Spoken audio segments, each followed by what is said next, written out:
Hi, I'm Charlie Janes, president of Focal Point Business Growth and Exit Advisory.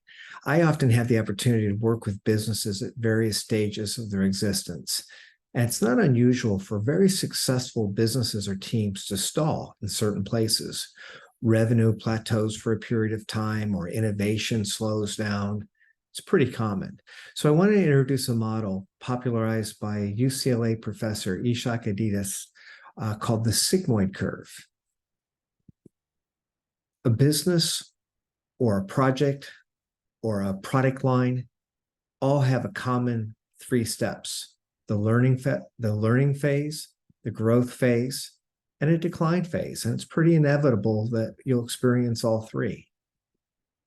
A lot of times, management gurus or leaders don't recognize that they're moving from one phase to the other, and they try the same old thing, and that doesn't work. So we need to work within the phase that you're in. And there's some common mistakes that are made.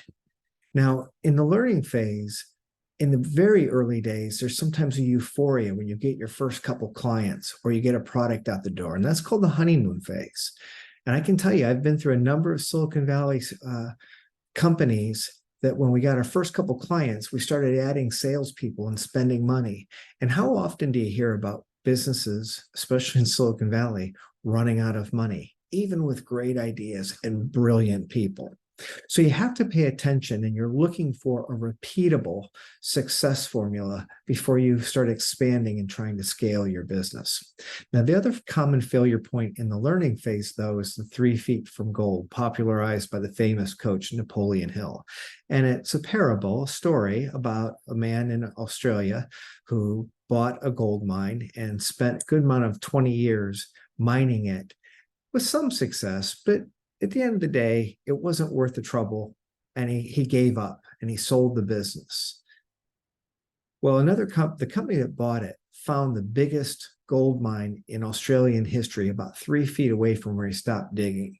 And that's true of businesses. Sometimes they don't quite find the formula, usually because they don't simplify enough or they try to duplicate too many things, but they run out of money or they simply give up a little bit too early. So that's a good time to bring in an advisor before you do that. The next major failure point is a company pivots out of the learning and the sales are starting to go up, is the founder's trap. And that's where the founder hangs on to all the decision-making within the company and doesn't build the team.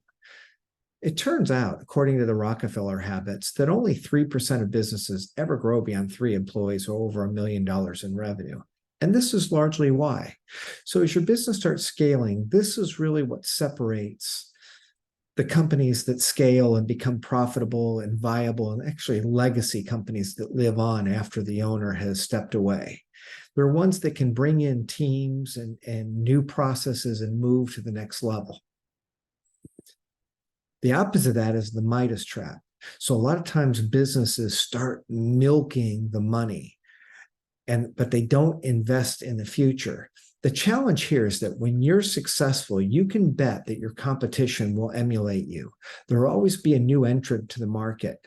This essentially happened to Apple. If you remember those beautiful little iPods they had, gosh, maybe 15 years ago now, but they were the state-of-the-art mobile music device. And essentially it was a memory stick that stored music.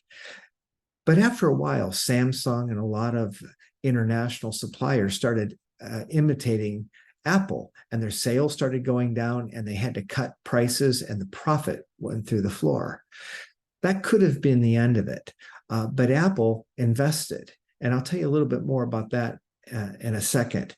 But the idea with the Midas trap is sometimes when you're really rolling, you need to invest more. New territories, new product lines, maybe new people, like a lieutenant that will start running the business while the visionary moves more into strategic role to do research and development for the next great idea.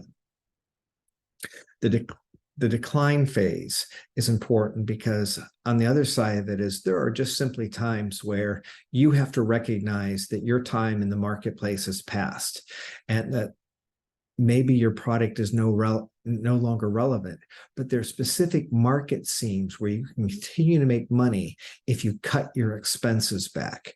So it's good to have a good accountant and a good advisory team to recognize those circumstances. Sometimes you can even sell off the product line and make some money before the business that part of the business has to be sold for assets. But I want to return to the Apple story.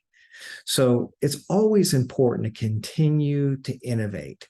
And one of the things that Apple did when they got confronted with the competition in the memory or in the music devices is they still had fantastic technology.